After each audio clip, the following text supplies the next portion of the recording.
സംസ്ഥാനത്ത് ആംബുലൻസുകളുടെ നിരക്ക് ഏകീകരിച്ച് സർക്കാർ. ICU ആംബുലൻസുകൾ 2500 രൂപ എന്നതാണ് മിനിമം താരിഫ്. ചെറിയ ഒമിനി പോലുള്ള AC ആംബുലൻസിന് 800 രൂപയാക്കി നിശ്ചയിച്ചു.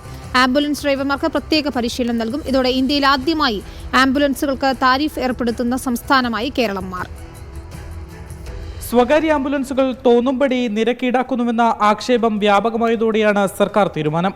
പല കാറ്റഗറിയിലുള്ള ആംബുലൻസുകൾക്ക് റേറ്റ് തീരുമാനിക്കണം. മിനിമം റേറ്റ്, കിലോമീറ്റർ റേറ്റ്, അതോടൊപ്പം തന്നെ ലഭിക്കാവുന്ന ആനുകൂല്യങ്ങൾ. വെന്റിലേറ്റർ ഇല്ലാത്ത ഓക്സിജൻ സൗകര്യമുള്ള സാധാരണ AC ആംബുലൻസിന് മിനിമം ചാർജ് 1500 രൂപയാണ്.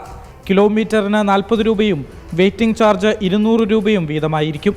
D ലെവൽ ആംബുലൻസ് എന്ന് പറയുമ്പോൾ ICU ഉള്ള എയർ കണ്ടീഷനുള്ള ആംബുലൻസ്, അതിന് മിനിമം ചാർജ് 2500 രൂപയാണ്. അഡീഷണൽ കിലോമീറ്ററിന് 50 രൂപ വെച്ചാണ്. അടുത്തത് C ലെവൽ വണ്ടിയാണ്. ഈ ട്രാവലർ ഷേപ്പിലുള്ള എയർ കണ്ടീഷൻ ചെയ്ത ആംബുലൻസ്, അതിൻ്റെ മിനിമം ചാർജ് എന്ന് പറയുന്നത് ഈ 10+10 തന്നെയാണ്. അതിന് 1500 രൂപയാണ്. അതിൻ്റെ അഡീഷണൽ കിലോമീറ്ററിന് 40 രൂപ വെച്ചാണ് വേണ്ടത്. മൂന്നാമത്തെ കാറ്റഗറി എന്ന് പറഞ്ഞാൽ B level traveller non AC, അതിന് മിനിമം ചാർജ് 1000 രൂപയാണ്. കിലോമീറ്ററിന് 30 രൂപയാണ്. പിന്നെ ഈ ചെറിയ ഓമിനി പോലത്തെ വണ്ടികളുണ്ട്, ചെറിയ മാരുതി പോലുള്ള വണ്ടികൾ, ചെറിയ വണ്ടികൾ വിത്ത് AC വണ്ടിക്ക് 800 രൂപയാണ് മിനിമം ചാർജ്. അഡീഷണൽ കിലോമീറ്ററിന് 25 രൂപ വെച്ചാണ് ചാർജുകളിൽ BPL വിഭാഗങ്ങൾക്ക് 20% ഇളവുണ്ട്.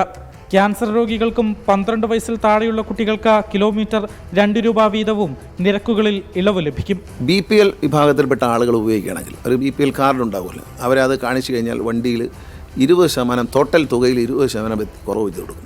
അപകടങ്ങൾ നടന്നാൽ തൊട്ടടുത്ത ആശുപത്രിയിൽ സൗജന്യമായി എത്തിക്കും. മോട്ടോർ വാഹന വകുപ്പിന്റെ ട്രെയിനിങ് കഴിയുന്ന ഡ്രൈവർമാർക്ക് പ്രത്യേക തിരിച്ചറിയൽ കാർഡ് നൽകും.